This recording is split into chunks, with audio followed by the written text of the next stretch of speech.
Hello students, today we are going to study about the rusting of iron in this page number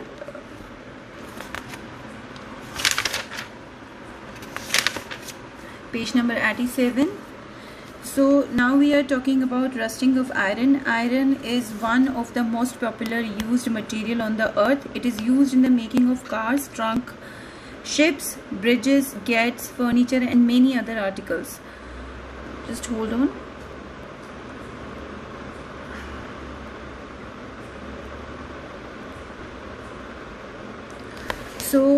जैसे कि आपको पता है जो लोहा आयरन किसे कहते हैं, हम लोहे को कहते हैं.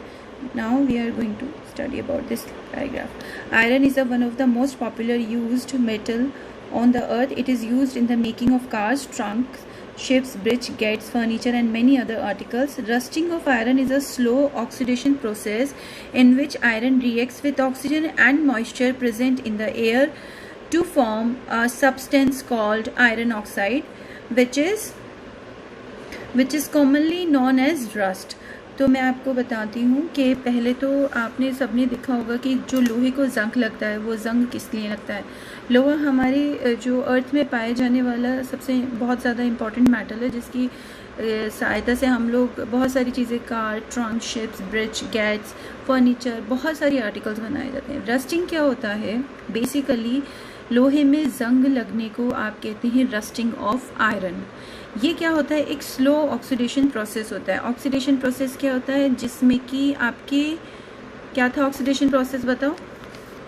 जिसमें कि आपकी ऑक्सीजन जुड़ रही हो, है ना, या फिर हाइड्रोजन गैस निकल रही हो. ऐसी reaction, the addition of oxygen to a substance और the removal of hydrogen from a substance is called oxidation reaction.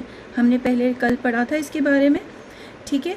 तो ऑक्सीडेशन रिएक्शन जिसमें कि एडिशन होता है ऑक्सीजन का और रिमूवल होता है हाइड्रोजन का, दोनों ही केस में जो रिएक्शन होती है वो ऑक्सीडेशन कहलाती है. रस्टिंग ऑफ आयरन में क्या होता है? स्लो ऑक्सीडेशन प्रोसेस है जिसमें कि आयरन रिएक्ट करता है ऑक्सीजन के साथ और एयर में प्रेजेंट मॉइस्चर के साथ और एक तरह का सब्सटेंस बनाता है जिसको हम कहते हैं आयरन ऑक्साइड, ठीक है. और ये आयरन ऑक्साइड, इसको हम कॉमनली क्या बोलते हैं? Rust. Rusting cause a huge monetary loss and damage.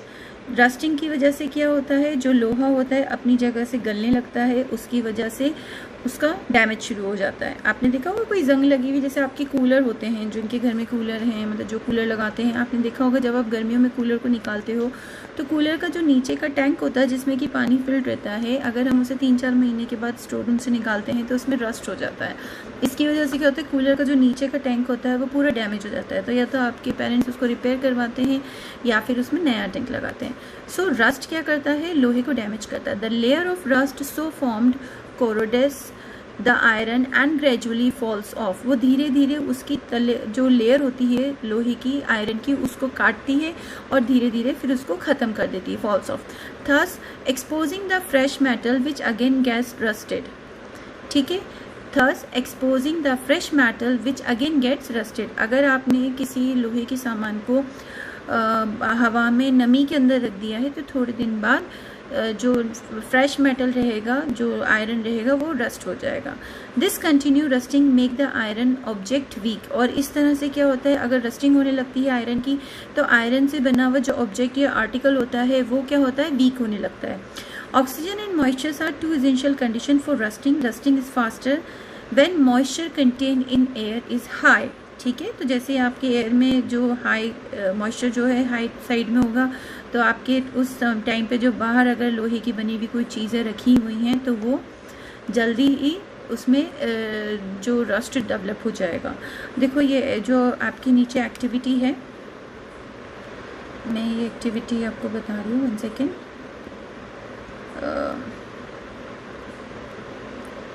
ठीक है. तो ये जो आपको एक्टिविटी दिख रही है, फेरस, ऑक्सीजन, है ना, फेरस है ये.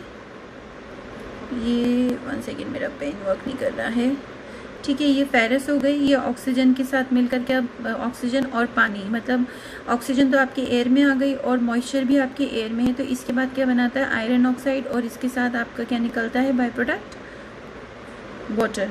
Rusting is continuous, irreversible and wasteful process and should be preserved. आपने देखा होगा कि जो आपके जो कूलर एक बार जिस पे जंग लग जाते हैं उसको आप यूज़ नहीं कर सकते फिर बाद में, या तो आपकी वो टैंक को आपके पेरेंट्स बदलवाते हैं या फिर उसकी रिपेयरिंग करवाते हैं। तो एक बार जो रस्टिंग हो जाती है उसके बाद क्या होता है, आपका जो रस्टिंग जो है इरिवर्सिबल प्रोसेस है, आप उस आयरन की चीज़ को आप सही नहीं करा सकते। जैसे आप इधर देखिए एग्जाम्पल में कि जो आपकी ये जो आयरन की रोड है, ये जो ये रस्टेड आयरन है, ये ऊपर दिख रहा है, ये पूरा रस्टेड नेल है। आप इसको वापस वही न्यू फिनिशिंग वाला आयरन नहीं कर सकते, चाहे आप इसमें कितने ही केमिकल लगाएं, या आपकी दादी नानी कहती हैं कि मशीन में जंग लग जाता है। ग्रीसिंग के लिए हम ऑयल डालते हैं जिससे कि मशीन जाम ना हो, लेकिन अगर एक बार मशीन का जो नीचे आपकी सिलाई मशीन होती है उसके नीचे रस्टिंग हो जाती है तो आपकी पूरी चीज़ को चेंज करना पड़ता है। ठीक है, तो रस्टिंग के बाद this is a irreversible process. Now coming to the activity 9, to understand the water and air are essential for rusting to occur. ये आपको खुद पढ़ना है एक्टिविटी को, क्योंकि जब तक आप खुद नहीं पढ़ेंगे आपके डाउट्स क्लियर नहीं होंगे। फिर भी मैं आपको एक आइडिया दे देती हूँ इस एक्टिविटी के अंदर। इस एक्टिविटी में बताया गया है, बताओ, इस एक्टिविटी में बताया गया है आपके कि अगर आपने इसमें 3 तरह के फ्लास्क लिए हैं, है ना। पहले तो आपने जो लिया है no oxygen but water is present first number के अंदर, सेकंड के अंदर oxygen and water both are present, and third no water but oxygen is present, है ना। तो इसमें तीनों कंडीशंस के अंदर आपने कीले जो नेल्स होती हैं आपके घरों में जो यूज़ करते हैं आप लोग, उसमें आपने तीनों फ्लास्क को रखा और उस कंडीशन के अंदर उसको 2 से 4 दिन या ज़्यादा दिन के लिए उसको छोड़ दिया। तो इसमें जो ऑब्जर्वेशन आता है, जो ए है, the nail in flask A do not rust because though there was adequate water but there was no oxygen in the water, as it was boiled water in a flask was distilled so it did not act like a electrolyte। अगर सिर्फ पानी है और वो boiled distilled water है तो भी आपको रस्ट नहीं होंगी आपकी nails. The nail in the flask be showed rusting as both water and oxygen are available. See, the nails in the flask C did not rust because oxygen was available but water is not available। तो rusting के लिए oxygen and moisture दोनों की ही requirement होती है। तो इसमें conclusion है, thus we can conclude from this activity that for rusting both oxygen and water are essential। तो इसको आप इम्पोर्टेंट मार्क कर लीजिए, ठीक है, इसको आप इम्पोर्टेंट मार्क करिए इस एक्टिविटी को। और फिर हम इसके बाद पढ़ते हैं, ठीक है, इसको इम्पोर्टेंट मार्क कर लो। इसके बाद हम पढ़ते हैं why does expose surface of cut brinjal become black. क्यों हो जाता है, ठीक है, क्यों आपका जो है जो आप बैंगन काट के अगर रख देते हैं, आपकी मदर कहती हैं बर्तन में पानी डालना और उसके बाद ही बैंगन काटना, उससे क्या होता है बैंगन आपका जो है जल्दी काला नहीं पड़ता। इसी तरह से जो केला जो बनाना होता है वो आपका ब्लैक पड़ जाता है अगर आप उसको काट हाथों हाथ नहीं खाते हैं, तो आपका एप्पल भी थोड़ी देर बाद ब्लैक हो जाता है। तो ये क्यों होता है? When brinjal is cut, the iron containing chemical in the brinjal react with oxygen in the air. The enzyme that regulate oxidation is polyphenol oxidase, है ना, PPO, also known as tyrosinase। आप ये ध्यान रखिएगा कि एंजाइम्स के पीछे हम हमेशा एज लगाते हैं, मतलब ASE, ठीक है। देखो पॉलीफिनॉल ऑक्सीडेज टायरोसिनेज दोनों के पीछे ASE लगता है। तो किसी भी केमिकल का नेम अगर ASE पीछे लग रहा है तो इसका मतलब है वो एंजाइम्स को डिनोट कर रहा है, उसका मतलब है उसमें एंजाइम्स है।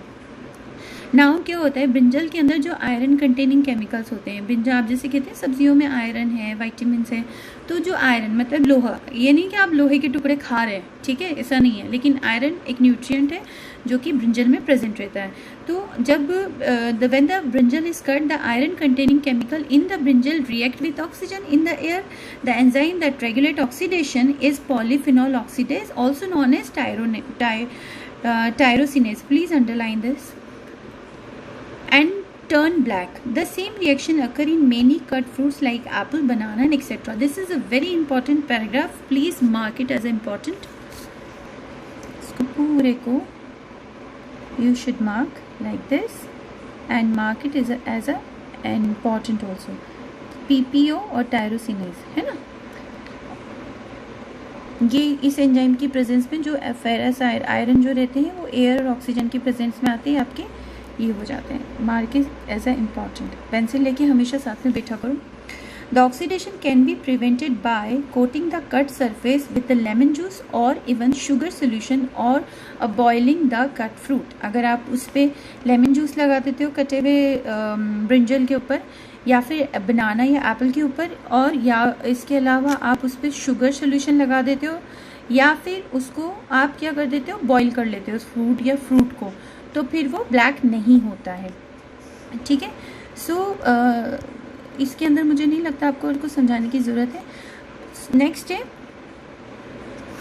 bruised brinjals or apple but intact from outside, also oxidation, as when the brinjal is dropped many cells get damaged and its content flow within the fruit which react with the air inside the brinjal and turn black.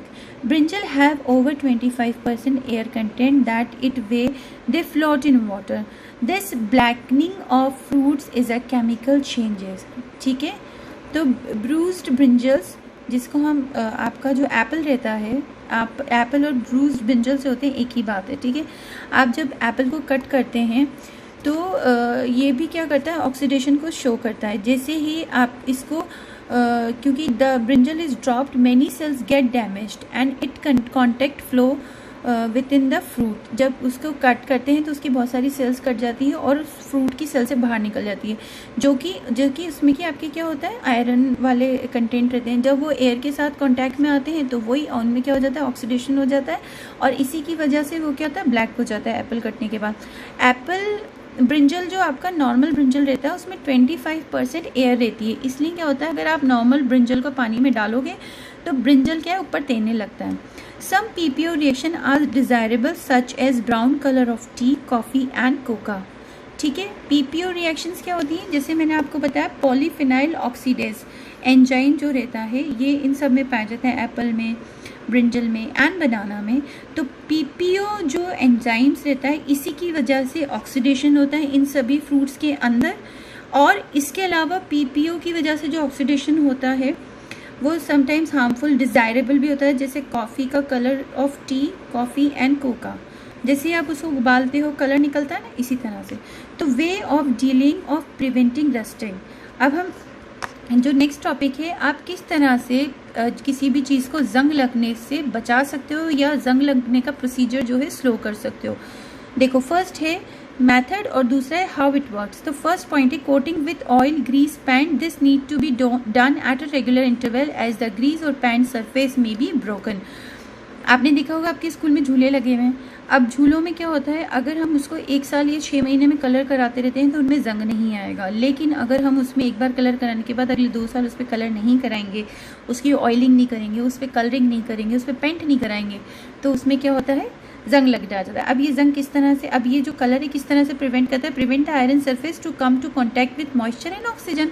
अगर किसी चीज़ के ऊपर कोई layer चढ़ जाएगी तो जाहिर सी बात है वो ऑक्सीजन एंड मॉइस्चर के डायरेक्ट कॉन्टैक्ट में नहीं आएगा। सेकेंड है coating iron with other metal, deposit a layer of another metal like tin, chromium और zinc, prevent the rusting of for a longer period. अब आप जैसे आपने कलर, पेंट और ऑयल करा, उसी की तरह से कोई अगर दूसरे मेटल की अगर हम कोटिंग करते हैं आयरन के ऊपर तो भी हम जंग लगने से बचा देते हैं, जैसे कि आप टिन, क्रोमियम एंड जिंक से आप करते हो। अब एक गैल्वेनाइजिंग, गैल्वेनाइजिंग में कौन सी कोटिंग होती है, अब ये कोटिंग के प्रकार हैं, टाइप ऑफ कोटिंग है। सबसे इंपॉर्टेंट है galvanizing. Galvanizing coating of iron by a layer of zinc is most popular way of preventing rusting of iron, है ना। Mark it as a important, mark it at this point as a important. So now we are going to talk about the galvanizing. galvanizing में क्या करते हैं, हम zinc की layer लगा देते हैं। टिनिंग में हम क्या कर देते हैं, coating with molten tin to prevent rusting. This done by coating expensive utensils with molten tin. आपके जो बर्तन होते हैं वो क्यों इतने महंगे होते हैं, क्योंकि उन पर टिन की लेयर लगी रहती है। और गैल्वेनाइजिंग में क्या होता है आपके जो this is done by the dipping iron sheets in molten zinc and then allowing them to cool to get galvanization. तो galvanizing is a layer to coating of iron by a layer of zinc. Tinning is a coating of iron by molting tin and alloying two or more metals or metal and a non-metal are mixed in definite proportion in their molten state to make a homogeneous mixture that behaves like a single metal. ठीक है, आपने देखा होगा आपके steel के बर्तनों के ऊपर पीछे नीचे कॉपर की लेयर चढ़ी रहती है, उस कॉपर की लेयर के अंदर भी एक और लेयर होती है, तो उसको हम कहते हैं अलॉइंग. और ये this is the most effective, इसका देखो how it works. This is the most effective way to preventing iron from rusting. It is also long lasting. Stainless steel और